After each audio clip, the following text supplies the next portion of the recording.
Hey, what's up, guys? This is Dan Wilson, and you are listening to another episode of the DDon.Life podcast.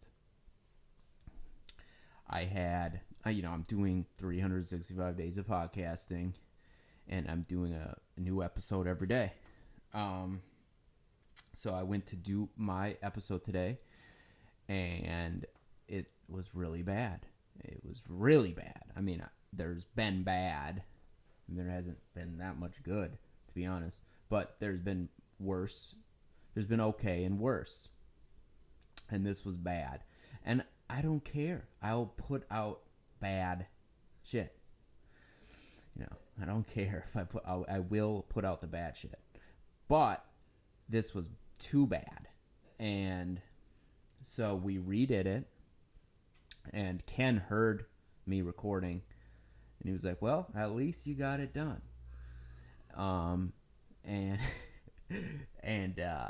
So then he's like, actually, I think we should talk about Sedona.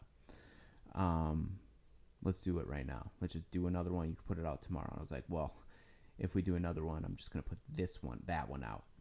I'm going to just put that one out. And so that's what we did. So I'm in here with my friend and roommate, Ken Zen, ladies and gentlemen. Oh, yeah, and actually one more thing. We didn't actually talk about Sedona in this episode, so it's not about Sedona. And actually, well, we did talk about Sedona. It wasn't the way we intended to talk about Sedona. Right, here it is, guys. I mean, to be honest, we talked a lot about Starbucks in this episode. Thank you for the coffee. You're welcome. What is this coffee? Guatemalan peace coffee, something like that. Andy, were you in there? Yeah, you were in there. No, it was Nick. When Andy just proclaimed that he's going to stop going to Starbucks. He just proclaimed it? Yeah, today. But he had a Starbucks today, though, right? Yeah, it was a large. He gets the large. But, I mean, it is expensive. If you do one every day, and it's $3, and you do it every day, it's $90 for just coffee. Yeah. Oh, yeah. I mean, I've been making coffee. You make coffee every day. Yeah, I kind of quit going to Starbucks for sure. I mean, you do the occasional Starbucks, right? You're not the... No, I don't really. Lately, it's been at least a month since I went to Starbucks. You just have a better habit. I have a bad habit. It was very infrequent for at least another month before that. I went completely off Starbucks. Well, my thing is just when I have to work, like if I wake up and do computer work right away, like you were saying earlier, you do get more work done when you're at a coffee shop. Just something about the environment. My theory on it is that when you're at home, you're too free to lounge and not focus. Whereas at a coffee shop, it's like you're around other people. You have your one little space. It's your seat, your little desk space, and there's nothing else to do. I mean, just the fact that there's people there, that's what keeps you in line to get the work done. It keeps you isolated even though you're around other people. So the other people keep you isolated into your own little world. So you can focus on your work, combine that with the caffeine and the social anxiety pushing you into your work. So right. you're just in the zone. Or it's when you walk into a place and there's all these people studying, something about all of that mental focus, it affects you. There's frequencies that affect your focus. Going to Starbucks, you're missing out. You're just there to get it and leave. And that's new to coffee culture, because usually in cafes, people go there to like have a social discourse or talk about the news of the day with other people or whatever. Right. And at Starbucks is just a line of people Getting staring their at their drug. phones, staring at their phones, or like telling their, tending to their kids or whatever, just getting their coffee and leaving. Yeah. And it's always to go. They don't even make to go coffee in a lot of places because they're like, what? Mm-hmm. But they'll just, at Starbucks, they just put it in that cup unprovoked. It's not even, can you even get, I guess you can get a mug.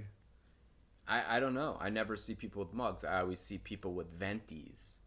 Like, you go to a little coffee shop and you get like an Americano or like an espresso, and you sip on it. But the Starbucks, we just go to Starbucks. I go to Starbucks and I get my large and I have them put ice cubes in it so I can get right started, and start chugging. So by the time I get to my appointment, I'm like I'm flying. It's just a chemical addiction. Yeah. It's not the experience of, let's have a cup of coffee and chat it up. Well, at least you've eliminated the line waiting. Right. Because that's where, if there's two people deep, I'm turning right back around and leaving. Totally. But for most people, they wait in the line. Thank God for smartphones, but it's still claustrophobic. And your method, using technology, so they just have your coffee ready. Mm-hmm. Starbucks mobile order. It works great. I suggest anyone get it. But I've noticed, I put the connection together, how just thinking how I've been against traffic in general and just really advocating for flying cars. What is traffic? It's just a big line. I hate lines at anywhere. I don't go places because there's lines. If there's going to be a line, I won't go. Any time where I have to wait in line, I pretty much am anti. Yeah. And Starbucks is a perfect example. Dude, have you gone? I mean, you go to Starbucks at 9 in the morning, and the line's out the door. There's like 10 or 15 people in front of you. I'll avoid that at all costs. Yeah. I mean, it's brutal. Because it's not just the waiting. The waiting's bad enough. It's the people. Same with traffic. It's the people. And the waiting. It's not what human beings were put here to do, is stand in a line. We're creatures that move along fractals, and we work with the patterns of the earth and nature. We don't stand in a grid. Right. It just doesn't seem like harmony lines. I mean, maybe it is more orderly. It's not chaos when you go in there, everyone like ripping at each other to be next. The line is orderly. We are sophisticated enough to wait in line, first come, first serve, very orderly and proper. Yes. But we can do better. But what's high speed state? High spin states? Mobile order. Yeah. You go in. I think as long as we keep it flowing like a river, then we're in harmony with nature. But once the line stops, so you've gone around the line, mobile order, even though Starbucks is kind of soulless and corporate, you've gone one step further to now break through to a whole new level where you're doing the mobile order. You drive up, you run in, they have it. Yeah. And you avoid the schmucky line. It's a separate counter. It's a separate door. I go in a separate door. There's a side door, and a lot of people don't even know it's the door to Starbucks because it is the door to the building, which there's other rooms in that building. So you go in, and you say, for Daniel, and everyone's like, what did he just do? He just there's a line, everyone looks at me, I go in, I grab my coffee, and they're in line. They all went through the door that had the Starbucks logo over it on the corner. Yeah. of the street, and you come in through the back side door, creep up, they're all stacked up like cordwood all the way up to the exit on the other, in the middle of the store. Yep. And you sneak in through the back where the bathrooms are. And I've already ordered without talking to anyone and without pulling a wallet out or a card. You just have your account connected. And the one thing, for some reason, I'm more empathetic towards them on mobile order. And they have a pop-up. After you order, they have a pop-up that says, would you like to tip? And then they have like 4 tip options. Really? So when I'm forced to press a button that says no tip, I feel like I'm more likely to tip. But if it's a cash jar and I don't have cash, and I don't know. You ever feel kind of weird putting a tip in front of them? Like, hey, look at me. You know what I'm saying? Of course, yeah. So you don't have that. They don't. And another thing is, I wonder is, do they see that I've tipped on mobile order? Because I have used mobile order, and if it, depending on who's working there, yeah, they don't get it ready. They wait. So when I get in there has been a few times where I go in there and the mobile order's not ready. They should put a face to the tip, just like Uber. Yeah. So if you see that little barista's face, you know, she's there all the time. Who's working right now and it's got their faces on Oh, you can pick one like kickball, where you're like going, you pick from a lineup. You're like, I think I'll tip her or him. I tipped her last time. I'll tip him this time. Wow. Send that into Starbucks. I think they probably all just split tips, and they probably give a little to the dishwasher. So how much do you tip? What are the options? Like, I mean, usually I tip $1. I tip $1. Damn. I guess it's worth it, not standing that line. I tip $1 a lot of times. It's a nice round number. Yeah. Well, it's not completely selfless. I feel like if I tip, they're gonna say, "Oh," I mean, I think if I tip $1, I deserve priority. Like, make sure my coffee's ready. True. Because I'm gonna leave my car on. You know, I'm gonna leave my car on, come in, and it's unlocked. Your car. Yeah. Unless I use my electric start, I can pull my keys out, lock the car, and then electric start. But I want, if mobile order works correctly, the harmony I'm talking about, the high spin state, then I order 10 minutes. You know, while I'm getting ready here, I order, at which time I started my car with the electric start. And then I go out, and 10 minutes later, I park right in front of the side door, go in, boom, coffee should be ready. Usually they're really nice too. They smile, say, "Hi, Dan." The morning people, they know me. And I feel like that experience is worth the extra $1. Oh, that's worth $1. Because sure. it is, I mean, I just look at it as a good service charge. If I'm standing in line, they're getting the indiscriminate change that I have with pennies mixed in. So it makes that sound in the tip jar, at least. Right. But it's just some shit. Especially at Starbucks, it's so... that I'd have to admit I tip less at Starbucks. Because I'm, like, inevitably waiting in a line. Yeah. There's, like, 3-4 people back there. They're making essentially food orders and weird drinks with whipped cream and all kinds of, because it's like they're not really focused on coffee. They're doing all these blended drinks. Right. So they have like 3-4 people running around back there in a long ass line. Mm-hmm. It's not the kind of experience that I would imagine myself being into, but it is literally a block away from where we live, so you sort of get sucked into their vortex around here. And what we need is a smaller coffee shop right by our house with a window that you can just walk up and order. Don't even go inside the place. Just order it from a window.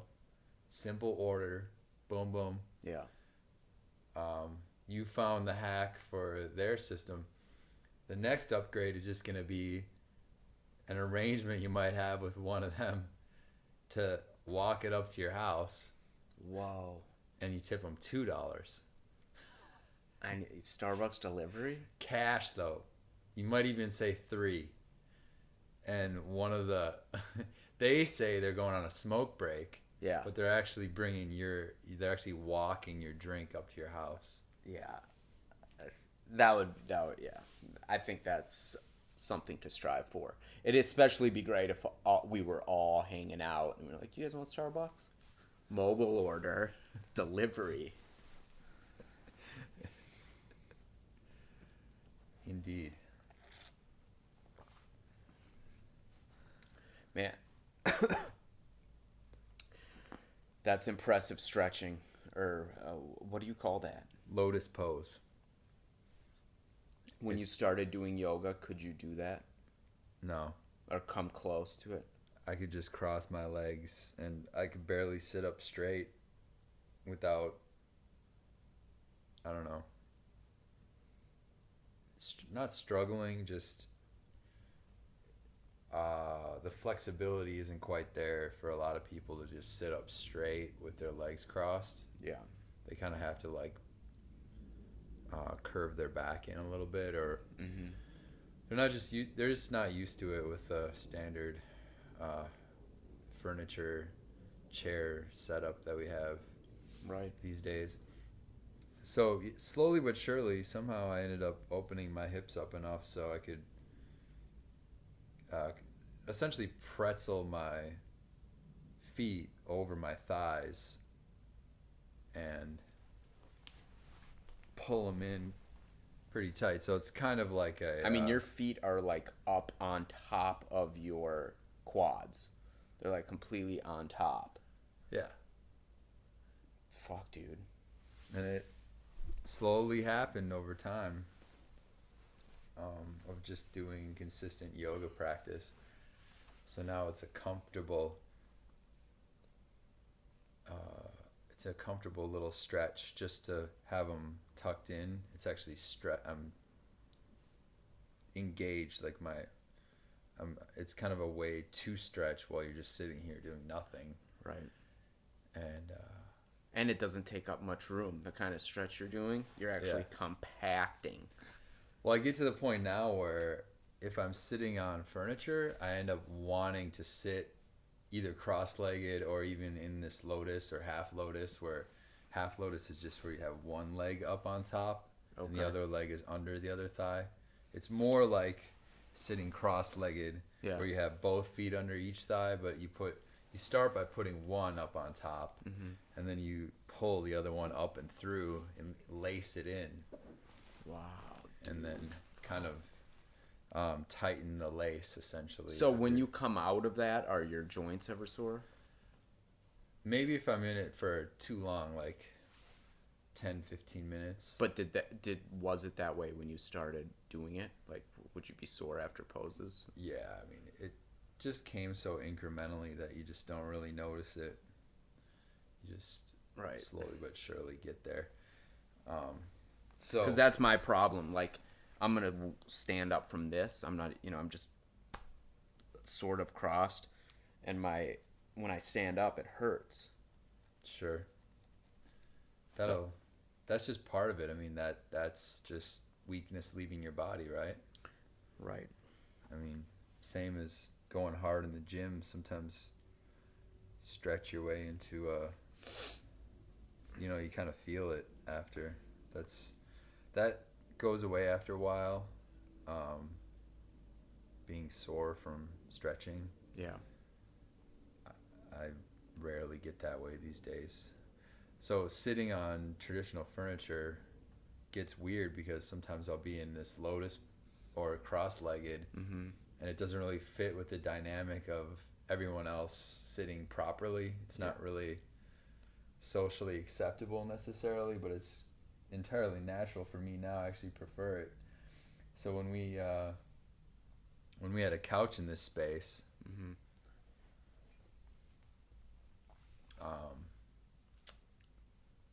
it was only a matter of time that I feel like that was going to be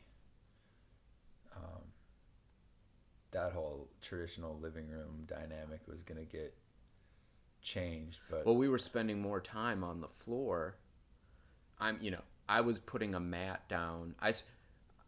I spent a lot of time during the Wim Hof video, the 9-week video course.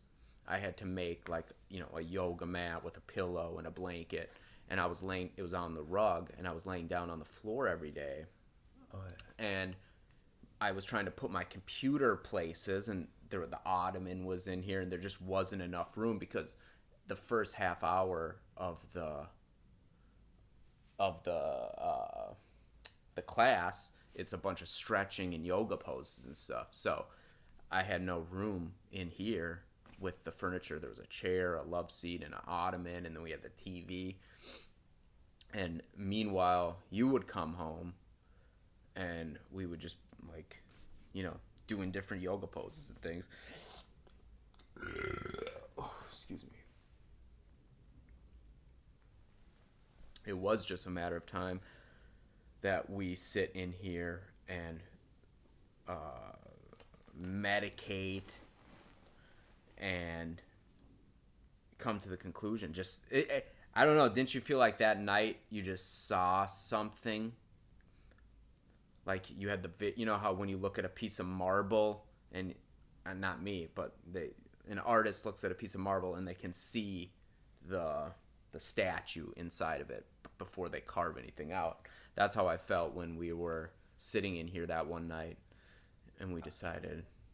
I don't really know how it happened. We were just sitting there talking about, we were pretty loopy. We were getting metaphysical with our conversation, and at some point we were just exploring the idea of cleaning the room out completely, or stripping things down. And as soon as we mentioned the possibility of emptying the room and starting over, it was possibly talking about rearranging the room. Right. And I think we decided we needed to strip it down completely and start over. Yeah. And then be deliberate about what we filled it back up with. So at that point, you turned to me and just said, well, let's do it right now. Yeah. Because, of course, resistance came up in the form of other things to do, or let's do it later. Yeah. Let's put that on the shelf for now, because it's kind of drastic. But we ended up just... It literally was like, what if we had no furniture in here? What if it was just a wide open space and we could do all these yoga poses, and I could do my Wim Hof, and we'll just practice getting more flexible. And if you want to sit in here, you're going to have to sit on the ground. Everyone that comes through, you have to... No, if you're going to sit here, you have to sit on the ground and do stretches and things. I think we may have had a yoga mat and a fit ball at that point, possibly. And so I seem to remember that we were either shirtless. I think we might have been shirtless. And we just hauled everything downstairs through the kitchen, which is the only way to get down there. But we just... It was literally like, let's do this. Let's do it now. It was probably Friday night. Yeah, it was Friday night. Tomorrow we're like, all right, we'll go get the mats and pillows. There was a full plan that just came out of nothing and was implemented immediately.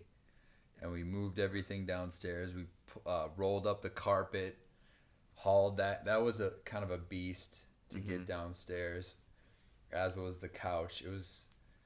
But it all happened very quickly. And we were standing here staring at a completely empty room with hardwood floors. and I think we may have even cleaned the floor, and we were just looking at it, and then we put yoga mats down, and the next day we got some mats from IKEA. We did another impromptu IKEA trip, and we were looking for, you had the idea of having thin mats. That did come from the Wim Hof videos that you saw. Yeah. And we may have talked about an altar at one end, and probably moved in some plants into the corners. Yeah, I think we bought the plants from IKEA the next day, the floor plants.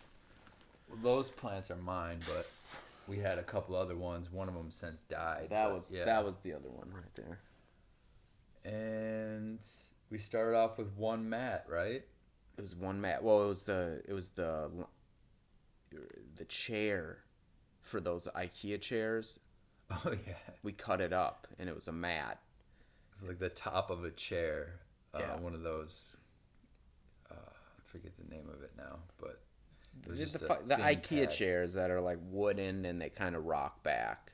So that's what it started with, was just that repurposed pad from another chair with a couple pillows and yoga mats. Right. And some plants, which that was a drastic change though, when there was just yoga mats and plants. Yeah, it looked really cool. And at this point, our only other roommate, Andy Blashko, was out of town. He was gone. So we had full executive order privilege to do this. Oh, fresh. There was no one to run it by, because we wanted it to be fully shifted and kind of in motion, so he could bask in the glory of it when he returned. So when he gets home, I guess we didn't even think about what Andy would think. We're just like, this is happening for sure, and we're doing it tonight, right now, and then tomorrow we'll make it nice. We had already gotten rid of the big TV monitor in the corner. Yeah, because it had a plant in front of it for a few months. Mm-hmm. No one was using it. It was like a symbol of protest. It was like, yeah, leave the TV here, but we're gonna block it. And if you want to watch this, you're gonna have to move this plant. Right. So we got rid of the TV. We got rid of everything. Andy comes home and says, "What the fuck?" He walks in the door and says, "What the fuck?" Like, what the fuck? Where is everything? He thought we got robbed. And we introduced the Eastern Room. Yeah. And now it's a hit. And Andy's buying bowls and buying Tibetan bowls and buying all kinds of different things. He loves the Eastern Room. So the Eastern Room was born, and it really goes back to the sitting arrangement, where you walk in and you kind of have to take your shoes off. Yeah. Because you can't really sit down properly with shoes, because your feet kind of have to be liberated from the braces that you've put on them through using shoes. Mm-hmm. And then sit essentially cross-legged or in a different, some sort of lounging or prone position. Laying down on the floor is kind of the main goal of the Eastern Room. Started off with a couple yoga mats and the little pillows and pads, where before you know it, when you're in this room, you end up laying down, or you find yourself in different movement patterns that you would never normally find yourself if you were just exposed to furniture. If you were in a space that had a couch, you'd be sitting on the couch, just like everyone else. Right. Typically, it's acceptable to go to the floor in that setting, sure. But if that's the main level of the space, and there's not like another level to it. Right now we have a couple fit balls, different sizes, so those introduce different settings. If you can't sit cross-legged, sit on a fit ball. Yeah. It would be nice to have another stool in here, but it's almost like new people to the Eastern Room, they have to be introduced to it or like given permission. Hey, sit over there, sit on that. Yeah. Because a lot of times they won't even come in if they're not capable of really physically grasping it. Right. Because it's not standard by any means. It's funny though, because a lot of people have come into the Eastern Room, and there's been a dramatic like, what the fuck, you guys don't have furniture? Yeah. And they're like, what? Maybe it's kind of whack, but the Eastern Room switches you into liking it, because once it really is the best part of the Eastern Room are the nights that everyone's hanging out in the Eastern Room, and when people are getting used to the floor, and now they're starting to like the floor and what they can do with it, different positions they can sit in, they can tumble, they can bounce up and down on fit balls, they can do somersaults, they can do headstands, and they didn't expect they were going to be doing headstands. They didn't expect they were going to be stretching. They didn't expect to lay down fully and have a Tibetan bowl in their ear. So the current state of the Eastern Room, we have 3 mats, 3 IKEA mats. It's like memory foam. Yeah, they're essentially the size of a standard mattress, but thinner. They're actually 4x5. Okay, 4x5. Mm-hmm. It's 3 of them stacked. No, 4x6.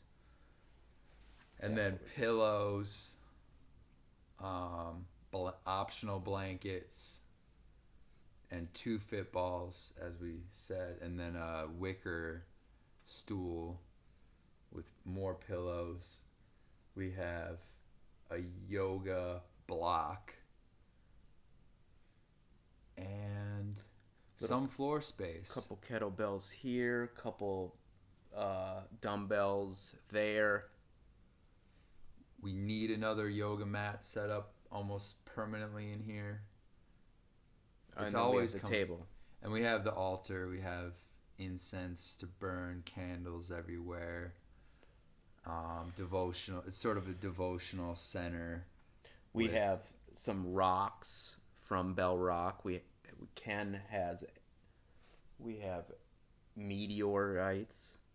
pieces of meteorite that have hit the earth. Meteoric iron. But some Buddhas, 3 Buddhas. We have some Buddhist pyramids there. We have pyramids, some quartz, some rose quartz, and some candles, feathers, Japanese writing. I don't know. Those are, one represents fire and the other one represents wind. Those things.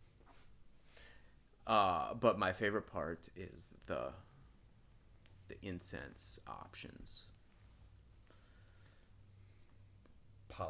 The Palo Santo. Yeah. In fact, is there any? I know we had some.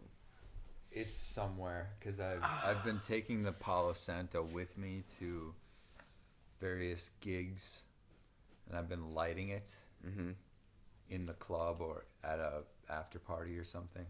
Oh, and really? People are like, they know it. Some people know it. Yeah. But it introduces a slight healing energy into the whole scene. I love Palo Santo, but I think the best part of the best part about Palo Santo is the first few times you smell it. And then you're just chasing the dragon after that. Right. Like, when I first smelled it was in Sedona, and it was... Can you get me some? Is there enough left? Yeah, the first time I smelled Palo Santo was at the house in Magic Land on Rainbow Lane in Sedona. And that was Peter's first house that when I met him, that's where he lived. He lived at other places before that, and this house was out in the middle of the woods in Sedona. No lights. Super dark. When I first went out there, it was pitch black, and we drove down this long, windy dirt road. Thank you. In the middle of the night, and there was no lights, and I couldn't believe, like, it was so desolate. And the stars. I mean, the sky is amazing in Sedona on that road because there's just no light pollution. And when I walked into Peter's house, he lived with an artist, Cher, and she was such a good painter. And it was so cool because she was like super into dream enhancing herbs. So like at night she would drink, what's it called? Something wort. St. John's wort? Is it St. John or mugwort? Oh, that could be. Is that what it's called? Mugwort? I don't know. I'm gonna look it up. Anyways, doesn't matter. Something like that. And so what she would do is she was really good at having intense dreams. Mugwort? Yeah. She would have intense dreams and then wake up and have it all set up where she could paint the things she saw in her dreams. And the whole house was littered with her artworks, her dream paintings. And she had a room that I should show you the pictures. It really was like the Eastern room, only better, because for some reason Cher owned many huge crystals. She had one quartz that was like huge, like 3 foot long quartz, and it was clear. It was like really pretty, and it was just laying on the floor, and you're like, fuck, that's awesome. But tons of crystals, huge crystals that were nicely, carved out, and just the different tapestries that she made, and they had a gong, and they had different animal skins on the floor, and the house had a wood stove in there, so like you could sit on a giant white skin, I think it was like a giant bear rug, with a fire in the house, like in this little really cool. And then like the whole thing was covered with her art and beads, and just it was decorated so nicely. The whole house reeked like Palo Santo. So that was when I walked in, I was like, God, what is this? I thought it was the smell of Sedona. I just, for some reason, so I didn't know it was Palo Santo. I thought that's the way Sedona smelled, because I'm in this house, and I haven't got out of my car yet. We drove into Sedona. Oh no, never mind. How did it go? Whatever. I was like, I just associate. But here's the thing. I go to the Co-op or Whole Foods, and once in a while I walk by like the oils and soaps and stuff, and I can smell. I'm like, that's it. That's the smell that I smelled in Sedona. Right. It smells just like Sedona. And then, so I went on not knowing what that smell was, but chasing that smell. So when I first smelled, so I didn't know it was Palo Santo, but several times I asked different girls that worked at the co-op, like, what does that smell? Stand right here. You smell that? What does that smell? And they just, I don't know it all. I smell it all. And last year, or 2 years ago, no, it was last year, it was 2 years ago, he had a piece of Palo Santo wood Peter did on his table. And this is after he moved out of that house. And I picked it up and I smelled it. I'm like, that's it. And I was like, what is this, Peter? And he's like, that's Palo Santo. Cher used to burn it all the time. So that... And it's essentially just a little piece of wood that you light and then blow on the ash or blow on the coal. Yeah. And it burns itself out. It's not like sage where it'll burn all the way down and fill the whole place with smoke. It sort of goes out on its own. But it burns for a little bit, especially if you get it going. And yeah, we almost burnt down the house with it. But yeah. It's very better. Oily. It's like terpenes. Less people seem to burn it than sage, but it's better than sage. It's just more palatable. I hate sage when it's overused. I think when we had that studio downtown, we would burn sage every day, and it would just smoke out the place, and everything reeked like burnt sage. That was long before we discovered Palo. Yeah. But Palo, burn it every day. I really do love the smell of it in large amounts. Which reminds me, there's always elements of the Eastern Room that we're missing. Right now, we're missing Palo. We're missing a few elements, but it has consistently been coming together more and more to the point where it's always advancing instead of, we tend to completely clean it every week or a couple times a week. So we've been discussing our trip. Speaking of Sedona, we've been discussing going to Sedona and actually bringing the Eastern Room to Sedona. Right. Which I think is an awesome idea. Why not? All we have to do is load up Andy's van with the mats, the pillows, the blankets, the Tibetan bowls, and other things. Maybe a crystal here. A fitball there. Right. And really just turn the back of his big-ass Kroig van into the Eastern Room. We need some tapestries. Mm-hmm. Yeah. His van is big enough where I can lay on the back seat and be fully extended, and it's comfortable. I could sleep on it. So it's restorative. It's a restorative space as opposed to a restrictive, furniture-based Western approach to vehicles. Just sitting in one spot for a long time, which is right part of driving, or part of what a vehicle is about is seating a bunch of people. This, you have some people that for sure need to be seated driving, let's say, but you can have a rotation where then the driver gets to do some restorative prone stretches, let's say, on the mats, which is what the Eastern Room provides. It provides a restorative experience for body work or fitness, stretching, yoga, whatever. Right. And simply just being seated in different ways and actually having to actually getting away from a backrest and strengthening and lengthening your spinal column. Yeah.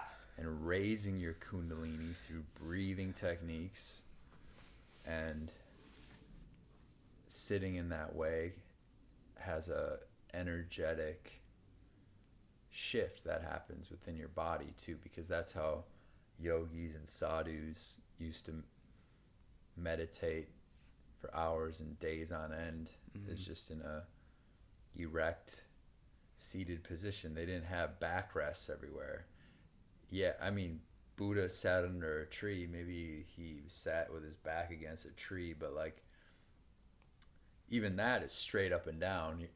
Rarely are you gonna, you can find a nice tree with like a good backrest, but we're obsessed with furniture in this culture. So as soon as you take that away, in the gap, you fill it with different body movements.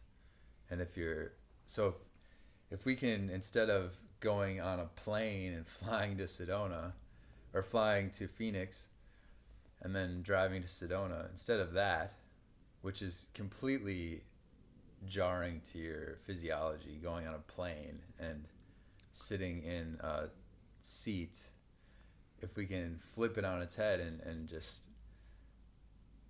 fill the van with mats and stretch our whole way to Sedona.